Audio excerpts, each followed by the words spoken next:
Kirana membuka kasus dalam hitungan 3, 2, dan 1.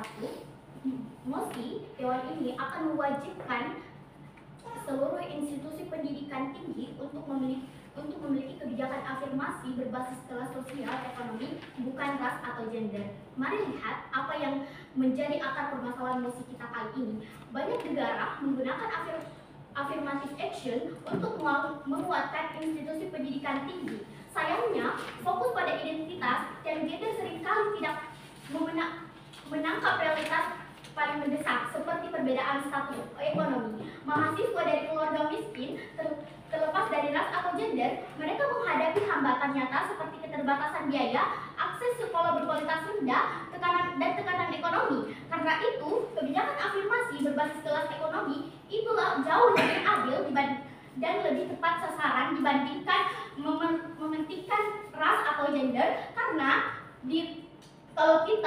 kalau kita lebih mengoptimalkan mengelompokkan kelas berdasarkan sosial ekonomi, itu akan lebih baik, karena di situ karena ketika itu tidak dilaksanakan, itu akan menyebabkan ketimpangan ekonomi antara orang menengah atas dan orang menengah bawah, sehingga itu akan terjadi seperti pembulian misalnya. Dan ya, ketika orang menengah atas itu memiliki barang mewah dan orang menengah bawah itu iri terhadap mereka, dan itu akan menyebabkan ketimpangan sosial, Juri. Oke. Mari lihat dua setup. Apa itu kebijakan afirmasi berbasis kelas sosial ekonomi? Artinya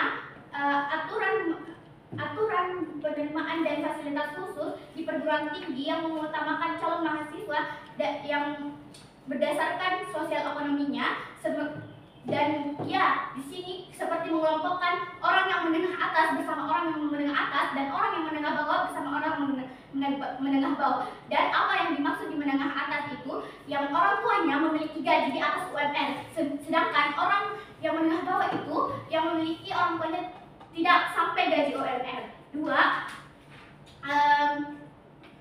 Berbasis ras atau gender adalah afirmasi tidak akan didasarkan pada identitas etnis, jenis, dan kelamin, dan ya, kita nggak perlu mengkhawatirkan itu ketika mereka satu kelompok dalam kelas. Oke. Di status quo saat ini, angka partisipasi besar pendidikan tinggi rendah menurut BPS, APK Pendidikan Tinggi Indonesia pada tahun 2023 adalah sekitar 31,45%. Angka ini menunjukkan bahwa sebagian generasi muda belum bisa memasuki pendidikan tinggi karena salah satu alasan faktor ekonomi itu sendiri. Oke, urgensinya apa? Kenapa ini penting? Karena ketika kita tidak melakukan ini akan terjadi ketimpangan sosial di kedua belah pihak, antara si menengah atas dan si menengah bawah itu sendiri. Oke, tujuan kami di sini adalah 1. Menjamin akses pendidikan tinggi yang lebih adil agar orang menengah bawah itu bisa mendapatkan fasilitas pendidikan tinggi sehingga itu akan lebih baik, Juri. Kalau kita mengelompokkan dan pemerintah bisa bantu orang yang menengah bawah itu misalnya mendapatkan beasiswa, Juri. Oke. 2. Memutuskan rantai kemiskinan antar generasi. Dan ketika ini dilaksanakan, orang yang menengah bawah itu dapat merasakan pendidikan tinggi. Jadi ya, mereka mendapatkan pendidikan tinggi itu, mereka tidak harus berpikir tentang ekonomi itu. 3. Membentuk masyarakat yang lebih setara. Kalau kita menjalankan ini, semua masyarakat akan merasa setara tanpa perbandingan apapun berdasarkan kelompok sosial ekonomi mereka. Kami akan buktikan bahwa pada akhirnya pengelompokan kelas berbasis sosial ekonomi itu akan lebih baik dan mengurangi ketimpangan ekonomi.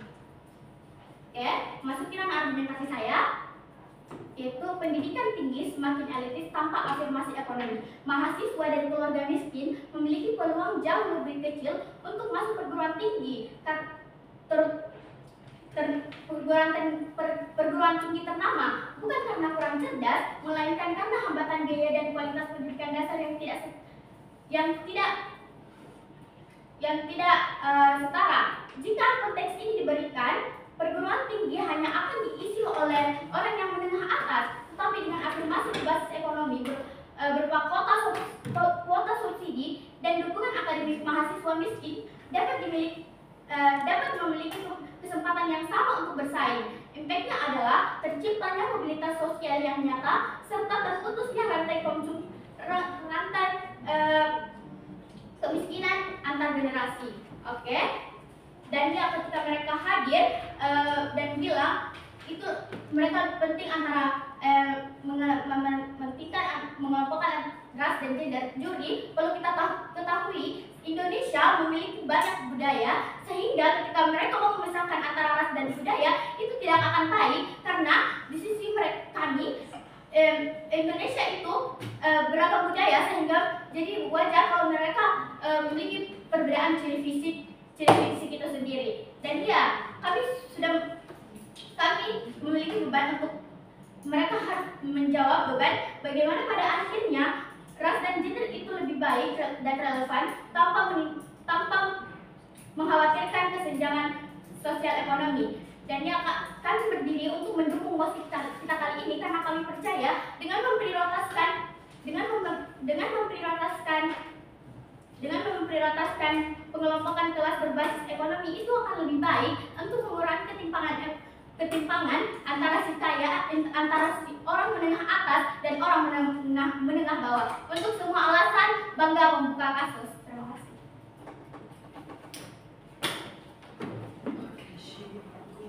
Baik, terima kasih pembicara pertama Timpo. Selanjutnya kami persilakan ke pembicara pertama Timpo, Pramu Supadi Kopini.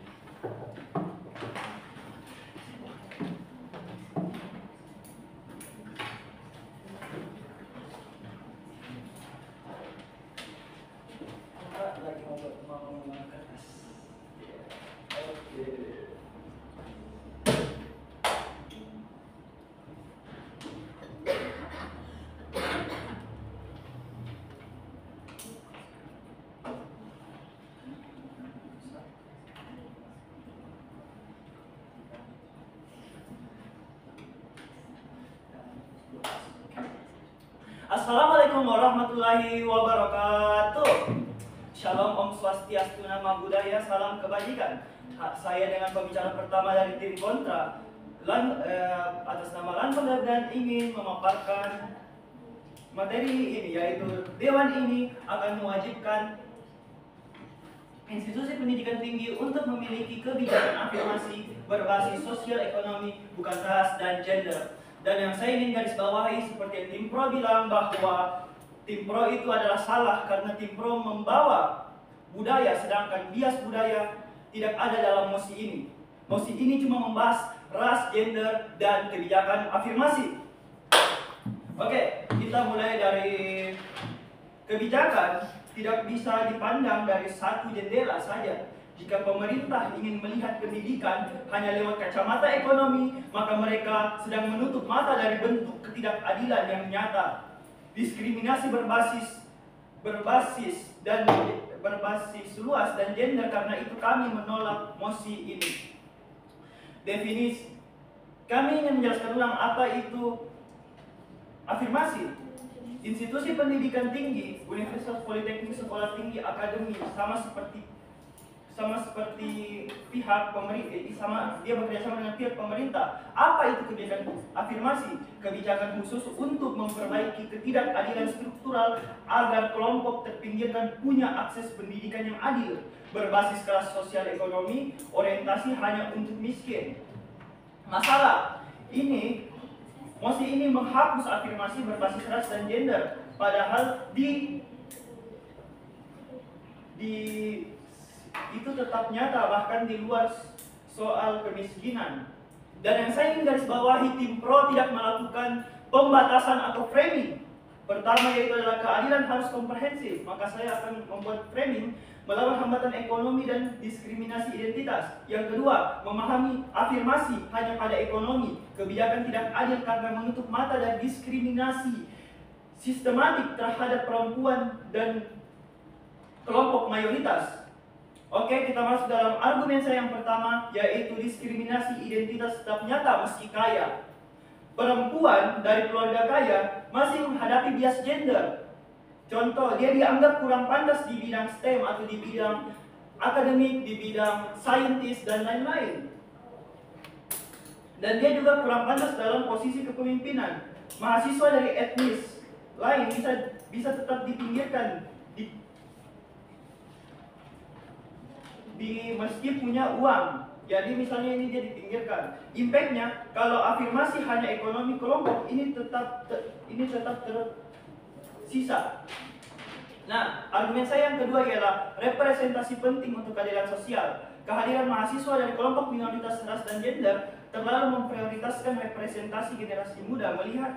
Generasi muda akan melihat bahwa wah, orang seperti saya juga bisa berkuliah di sini. Nah, tanpa afirmasi ras dan gender, representasi akan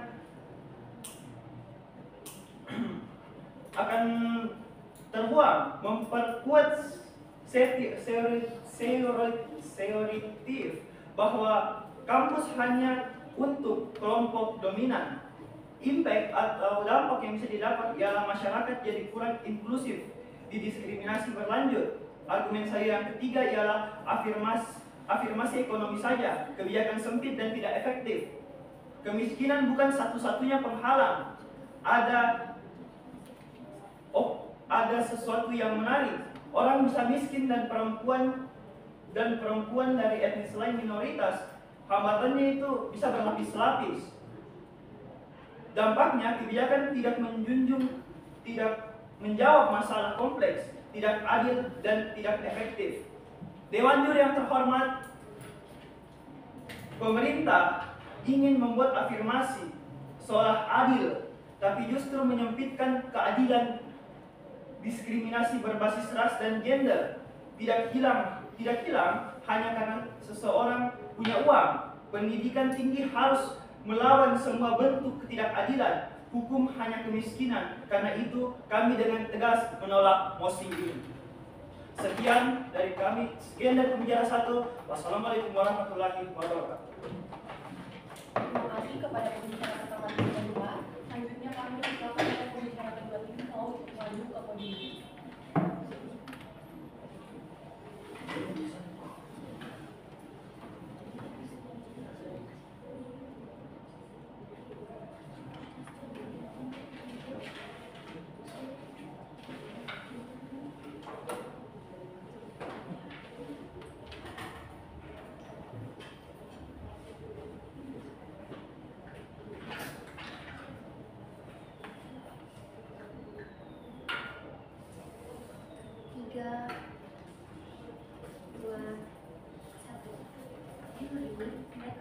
Mereka tetap mau memprioritaskan ras atau gender, padahal konsep musik di sini adalah tentang ekonomi. Jadi, pun kalau mereka khawatir ada pembulian ketika kelas ras atau gender itu digabung, tapi juri ini tidak akan good di sisi kami, karena kembali lagi kita kembali ke konsep Mosi mau ke konsep Mosi, yaitu ekonomi. Jadi ketika kelas ekonomi digabung, sekolah akan digabung, maka akan terjadi ketimpangan sosial antara kelas menengah ke bawah dan kelas menengah ke atas. Itulah mengapa kami menekankan bahwa kami mau kebijakan afirmasi itu berbasis ras atau gender itu akan lebih baik.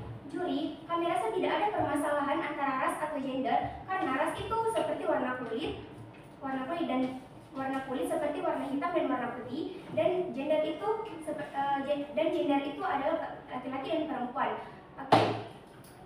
Laki-laki dan perempuan, dan seperti yang kita tahu di Indonesia yang memiliki ras dan gender yang berbeda. Jadi kalau mereka tetap mau memisahkan, ini akan menjadi ketimpangan sosial. Oke. Juri, kebijakan afirmasi adalah kebijakan khusus yang dibuat untuk memberikan kesempatan lebih kepada kelompok yang selama ini terpinggirkan atau kurang beruntung, agar mereka bisa bersaing secara adil dalam bidang tertentu, misalnya pendidikan, pekerjaan, dan politik. Oke. Kami mau agar kebijakan afirmasi ini bisa terkena kepada orang-orang yang kelas ekonominya itu ke bawah. Tapi kenapa kita memilih kebijakan afirmasi berbasis ekonomi? Sadari diskriminasi ras atau gender sosial sudah punya banyak payung dan gerakan sosial yang melindungi. Tapi diskriminasi berbasis dan diskriminasi berbasis kelas ekonomi juga diskriminasi kelas ekonomi jauh tidak terlihat dan sering terabaikan. Nyatanya anak dari keluarga miskin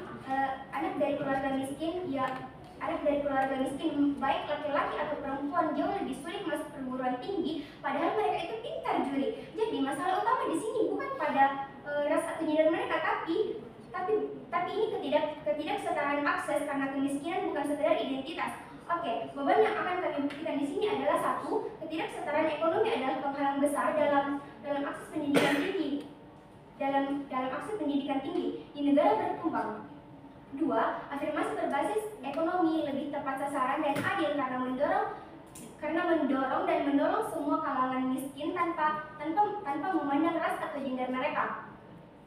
Oke, kami mau misi ini tercapai karena satu, kebijakan afirmasi berbasis kelas sosial ekonomi itu lebih adil dan efektif dalam membuka akses pendidikan yang tinggi bagi kelompok yang miskin. Karena hambatan paling nyata saat ini adalah untuk masuk perguruan tinggi adalah kemiskinan struktural, bukan ras atau gender mereka. Oke. BPS pada tahun 2023 menyatakan bahwa hanya 3,8% masyarakat dari kelompok miskin. Sedangkan 40% itu yang berhasil masuk perguruan tinggi dibanding 3,8% dari kelompok terkaya. Oke, bentuk kebijakan afirmasi di sisi kami adalah satu kami mau kuota khusus di perguruan tinggi itu sebesar 20-30% saja. Kursi 20-30% saja kursi afirmasi untuk kalangan kelas kurang mampu. Oke, juri, kami mau pada akhirnya menjamin akses pendidikan yang lebih tinggi dan lebih adil untuk memutuskan rantai kemiskinan antara generasi. Jadi kami mau membantu masyarakat itu agar lebih setara tanpa memandang ras atau gender mereka. Untuk semua alasan bangga mendukung kasus.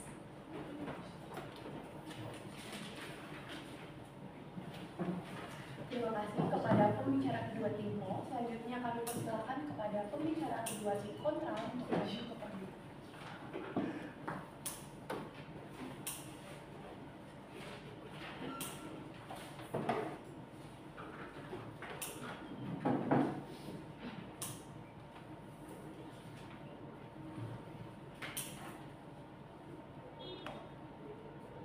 Baik, selamat pagi Dewan Juri yang terhormat dan timekeeper yang saya hormati sebagai menjadi timekeeper pada saat ini, dan juga teman berpikir yang sehat secara sehat. Oke, pertama, Dewan Juri yang terhormat, pihak PROI kita percaya bahwa masalah pendidikan tinggi itu hanya soal dompet, tetapi faktanya bukan hanya soal dompet atau sosial ekonomi. Faktanya yaitu akses pendidikan tinggi di Indonesia tidak hanya ditentukan oleh ekonomi saja, melainkan juga oleh bias gender dan diskriminasi etnis. Maka, menutup afirmasi ini berbasis identitas adalah langkah mundur. Nah, pada kebijakan afirmasi adalah langkah khusus memberi akses ke pendidikan tinggi bagi kelompok yang terpinggirkan. Nah, masalah pada pendidikan di Indonesia itu sangat kompleks, bukan tunggal.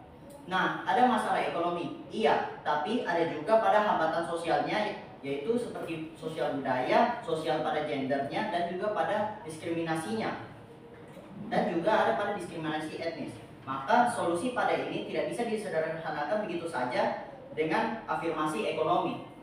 Nah, yang pertama, Dewan Juri yang terhormat, diskriminasi berbasis gender dan etnis masih nyata. Contohnya itu sangat banyak, ya. Salah satu contohnya itu banyak perempuan pintar dari daerah pedesaan yang tidak dapat melanjutkan kuliah mereka. Bukan karena masalah biaya, tetapi masalah yaitu budaya patriarki yang menganggap kuliah banyak untuk laki-laki saja. Nah, ada juga kelompok etnis tertentu yang menghadapi stereotip negatif sehingga kesempatan untuk mereka masuk ke pendidikan tinggi itu lebih kecil walaupun mereka tidak kurang mampu. Yang kedua, Dewan Juri yang terhormat, afirmasi berbasis ekonomi sangat rawan sekali mendapatkan salah sasaran, yaitu bisa saja mendapatkan sasarannya itu untuk orang menengah ke atas, karena ada orang yang menengah ke atas sengaja menyembunyikan identitas asli mereka sebagai seorang yang menengah ke atas dan sengaja berunding di menengah ke bawah. Nah, tidak juga semua orang kurang mampu terhalang masuk ke dalam perguruan tinggi Dewan Juri yang terhormat. Banyak yang tetap bisa kuliah karena ada itu namanya beasiswa reguler. Nah, sebaliknya lagi, di mana ada orang kaya dari kelompok minoritas yang masih mengalami diskriminasi sosial. Kalau kebijakan afirmasi ini hanya berbasis ekonomi, maka kelompok yang rentan secara sosial akan terabaikan. Itu sangat tidak adil, Dewan Juri yang terhormat. Jadi sangat jelas pada sesi kali ini kami menolak bahwa Dewan menolak yaitu institusi pendidikan tinggi untuk memiliki kebijakan afirmasi bukan berbasis sosial ekonomi tetapi berbasis ras atau gender. Maka dengan itu kami ingin pendidikan tinggi tidak hanya dilihat dari kacamata ekonomi, tetapi dengan menutup jalur afirmasi berbasis ras atau gender, Dewan yang terhormat dengan ini justru menutup mata terhadap diskriminasi nyata yang ada pada dunia saat ini. Karena itu kami menolak mosi ini. Sekian, terima kasih. Terima kasih kepada pembicara kedua tim Polra. Selanjutnya kami persilakan ke pembicara ketiga tim Pro untuk maju ke podium.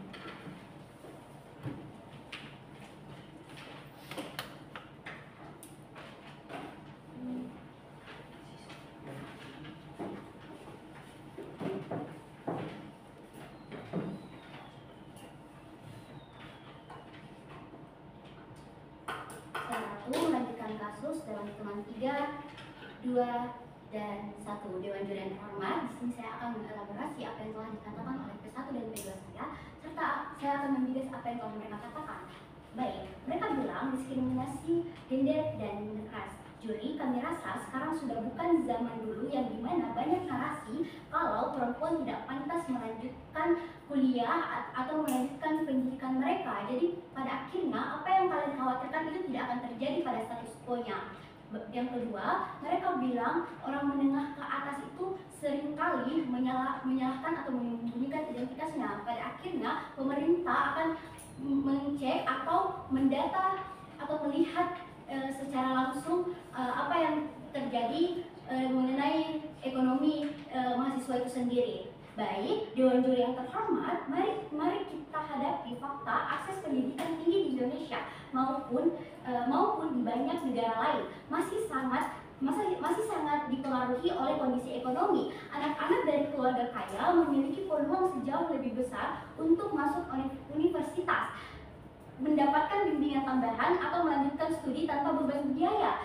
Sementara itu, anak-anak dari keluarga miskin seringkali tertahan di pintu gerbang pendidikan karena faktor ekonomi, bukan karena kemampuan. Jadi ketika kalian bilang kalau pada mosi ini bukan hanya mengenai kelas sosial ekonomi, padahal di sini aktor rentannya adalah siswa yang ingin melanjutkan ke perguruan tinggi yang memiliki ekonomi lemah. Dewan Juri yang terhormat, mari masuk ke poin argumentasi saya. Kenapa ini penting? 1. Fokus pada ketimpangan nyata. Kesenjangan pendidikan sebagian besar ditentukan oleh ekonomi. Dewan Juri, bayangkan bukan ras atau gender. Anak dari keluarga miskin menghadapi tambahan ganda, biaya pendidikan yang tinggi, kurang akses bimbingan belajar, fasilitas sekolah yang minim, dan lingkungan sosial yang kurang mendukung. Mari lihat data yang ada. Menurut UNESCO 2022, di banyak negara berkembang, lebih dari 70% mahasiswa dari keluarga berpendapatan rendah sulit melanjutkan pendidikan tinggi karena biaya. Dan ini membuktikan bahwa ketika kalian tidak mengkhawatirkan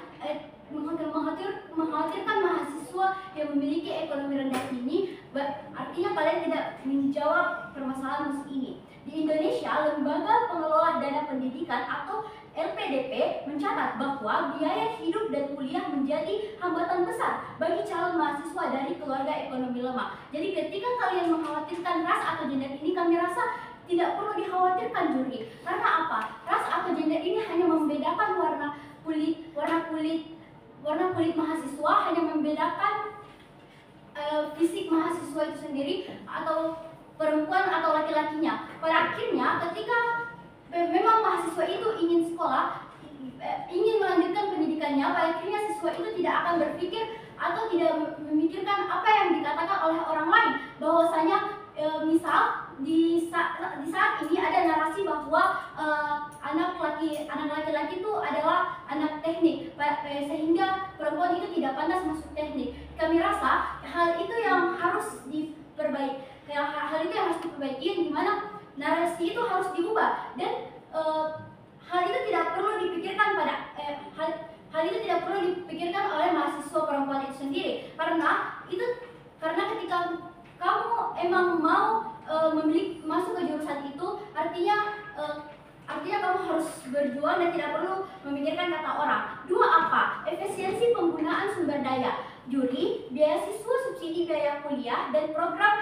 mentoring bisa dialokasikan secara tepat sasaran. Jika kita menggunakan ras atau gender sebagai dasar afirmasi, sumber daya bisa tersalur kepada kelompok yang secara ekonomi sudah mampu, sehingga manfaatnya tidak akan maksimal. Dewan Juri yang terhormat. 3, apa? Dampak sosial jangka panjang. Pendidikan tinggi adalah alat utama mobilitas sosial, memberikan akses pada siswa dari keluarga miskin, membantu mereka keluar dari kemiskinan, dan meningkatkan kesejahteraan keluarga serta komunitasnya. Dalam jangka panjang, kebijakan ini membantu mengurangi mengurangi kesenjangan sosial dan ekonomi yang pada akhirnya akan berdampak ke negara kita, karena ketika banyak mahasiswa yang melanjutkan kuliahnya, pada akhirnya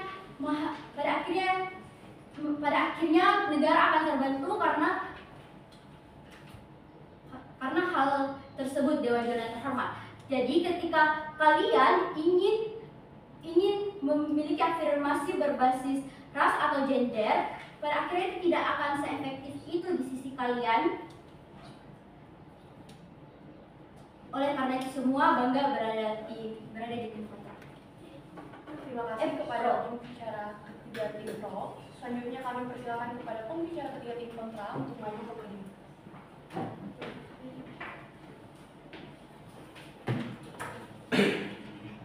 Saya Aiko dan saya akan memulai berbicara dalam 3, 2, 1. Assalamualaikum warahmatullahi wabarakatuh. Yang terhormat Dewan Juri dan yang saya hormati timekeeper dan moderator yang bersedia menemani saya di debat pada kali ini, dan yang saya cintai tim pro yang bersedia untuk menjadi teman berpikir saya yang sehat. Baik, sebelumnya Dewan Juri yang terhormat, saya ingin meluruskan bahwa tim pro telah melakukan beberapa kesalahan dikarenakan ada salah satu poin yang mengatakan bahwa tim pro sudah banyak di tim pro mengatakan bahwa pendidikan untuk ada sebuah organisasi untuk melindungi ras dan gender, tetapi itu tidak menjamin pendidikan. Dan sebenarnya yang Dewan Juri yang terhormat, pendidikan untuk ekonomi kelas ke bawah sendiri telah memiliki banyak sekali dari yang dibantu dari pemerintah, tetapi semuanya itu gagal. Kenapa? Itu kembali lagi ke pemerintahnya, karena dia memiliki sasaran yang salah. Sedangkan saya ingin meluruskan apa yang dibicarakan kepada pembicara ke-1 saya dan pembicara kedua dari tim kontra. Kami mengatakan bahwa adanya diskriminasi gender. Ada sebuah contoh Dewan Juri yang terhormat, di dalam judul film Hidden Figure ada sebuah contoh tiga perempuan dan memiliki ras kulit berwarna hitam ingin mendapatkan jabatan yang setara dengan ras kulit putih dan laki-laki yang ada pada saat itu. Tetapi itu semua tidak bisa karena adanya beberapa faktor yang menghalangi hal tersebut, dikarenakan adanya diskriminasi gender dan adanya diskriminasi ras. Makanya kami dari tim kontra, interupsi diterima. Oke, mereka hadir untuk tetap mau memprioritaskan kelas afirmasi berbasis ras atau gender. Padahal saya sudah jelaskan kepada kamu, kelas afirmasi berbasis ekonomi itu lebih tepat sasaran dan adil karena mendorong dan menolong semua kalangan miskin tanpa memandang ras atau gender mereka. Baik, sebelumnya saya telah mengatakan bahwa di pemerintah kita sendiri telah membuat banyak sekolah untuk mendukung ras, untuk mendukung orang yang memiliki ekonomi yang kelas ekonomi ke bawah, tetapi hal tersebut gagal karena pemerintah salah sasaran. Dan yang kedua, orang kelas menengah bisa saja membohongi identitas mereka dan seakan-akan mereka itu kelas ke bawah. Ada salah satu contoh umumnya saja ketika kita ingin melakukan pendaftaran sekolah, banyak sekali orang kelas menengah yang masuk di jalur afirmasi, padahal jalur afirmasi itu untuk orang kelas ke bawah. Nah, kata dari tim pro mengatakan bahwa pemerintah akan mengecek sekolah mereka, tetapi tidak semuanya akan berjalan seperti itu. Justru pemerintah malah mengabaikan hal tersebut. Baik, kembali ke saya akan ingin meluruskan apa yang dikatakan oleh tim pro, apa yang akan dikatakan oleh tim kontra dari pembicara satu dan pembicara kedua. Nah, yang kedua adalah keadilan itu harus merata, karena seperti yang kami katakan tadi, kalau misalnya di negara kita Indonesia sendiri masih banyak diskriminasi terhadap gender dan ras. Mengapa hal demikian? Dikarenakan Dewan Juri yang terhormat masih banyak orang-orang yang menganggap kalau ras minoritas dan gender perempuan itu tidak bisa mengalahkan ras mayoritas dan gender lelaki. Dikarenakan perempuan dituntut untuk belajar, lalu apa? Lalu ujung-ujungnya mereka akan dipaksa untuk kerja di dapur. Kenapa hal demikian bisa terjadi? Karena pola pikir kita masih harus diubah. Justru kami dari tim kontra dengan lantang membantah mosi ini, karena dengan afirmasinya terjalan, maka secara tidak langsung tentang kesetaraan gender, patriarki, dan bullying tentang ras akan semakin berjalan, karena hal tersebut tidak akan semakin dilupakan oleh generasi yang akan mendatang. Sekian dari saya, terima kasih. Wassalamualaikum warahmatullahi wabarakatuh. Baik, terima kasih kepada pembicara yang kontra. Selanjutnya kami persilakan kepada pembicara balasan atau reply speaker dari tim kontra untuk maju ke podium.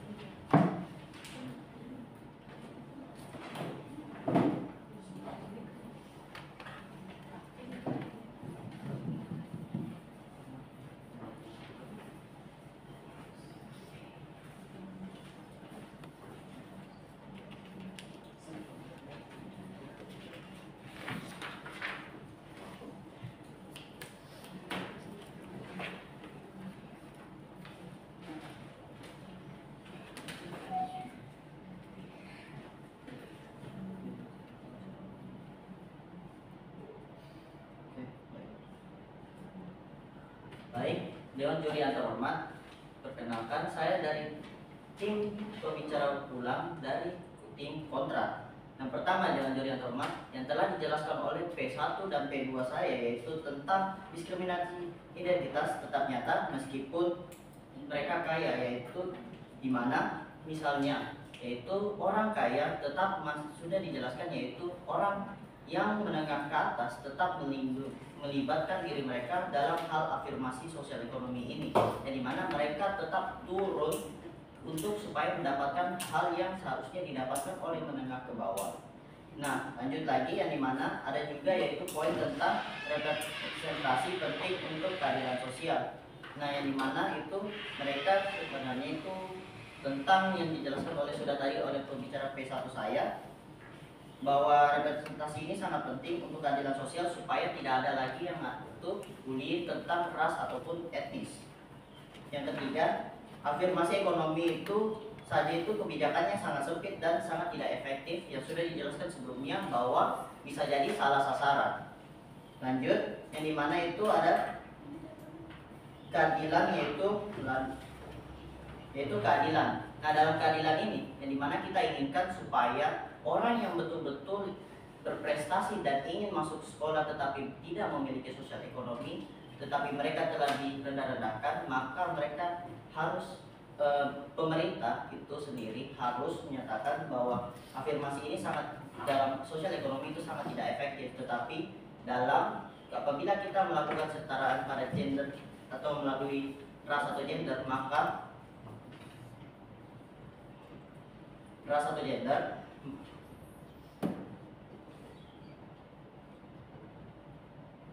maka solusinya itu dapat diselesaikan lebih lanjut karena populasi mayoritas pada hal untuk ras atau gender itu lebih luas. Misalnya mereka yang dari Papua ingin ke sini, maka mereka dapat melakukan sebuah pendidikan yang lebih tinggi karena mungkin saja mereka dapat uang di sana tetapi mereka masih kurang dalam ilmunya.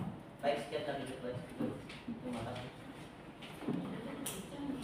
Terima kasih kepada Reply Speaker tim kontra. Selanjutnya kami persilakan kepada pembicara balasan atau Reply Speaker tim pro untuk maju ke podium.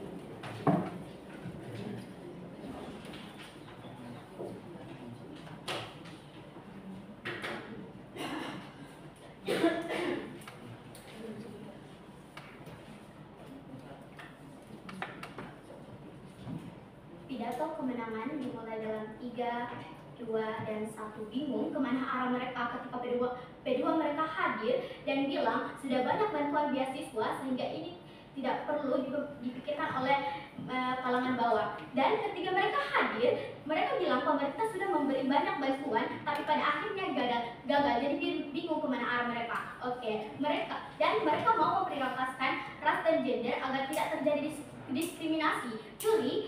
Juri mereka tidak memperhatikan bagaimana kalau di sisi mereka kelompok ekonomi digabungkan, dampaknya akan lebih buruk juri, karena ini akan terjadi ketimpangan ekonomi dan itu akan lebih parah dan berdampak buruk pada akhirnya. Juri, kami tegaskan bahwa dengan memprioritaskan kebijakan afirmasi berbasis sosial ekonomi itu lebih penting karena kami tidak mau terjadi ketimpangan ekonomi terhadap orang yang tidak mampu berdasarkan ekonomi dan ketika ini dikelompokkan berdasarkan ekonomi, pemerintah bisa lebih melihat yang mana lebih membutuhkan beasiswa sehingga ini akan baik di sisi kami. Dan faktanya akses pendidikan tinggi di Indonesia maupun di di negara lain masih sangat dipengaruhi oleh kondisi ekonomi. Anak-anak dari keluarga kaya memiliki peluang jauh lebih besar untuk masuk ke universitas, mendapatkan bimbingan tambahan atau melanjutkan studi tanpa beban biaya. Sementara itu, anak-anak dari keluarga miskin seringkali tertahan di pintu gerbang pendidikan karena faktor ekonomi, bukan kemampuan kecerdasan mereka. Kebijakan afirmasi harus berdasarkan kelas sosial ekonomi dan itu akan lebih efektif dan membuka akses pendidikan tinggi bagi masyarakat miskin. Karena hambatan paling nyata untuk masuk perguruan tinggi adalah kemiskinan struktural, bukan ras atau gender. Untuk itu semua kami tegaskan bahwa dengan memprioritaskan pengelompokan berdasarkan sosial ekonomi itu lebih baik dan itu akan mengurangi ketimpangan yang terjadi saat ini. Untuk itu semua bangga memenangkan kasus. Baiklah, karena sesi perdebatan telah selesai, kami mengucapkan terima kasih kepada Dewan Juri dan kedua tim. Wassalamualaikum warahmatullahi wabarakatuh.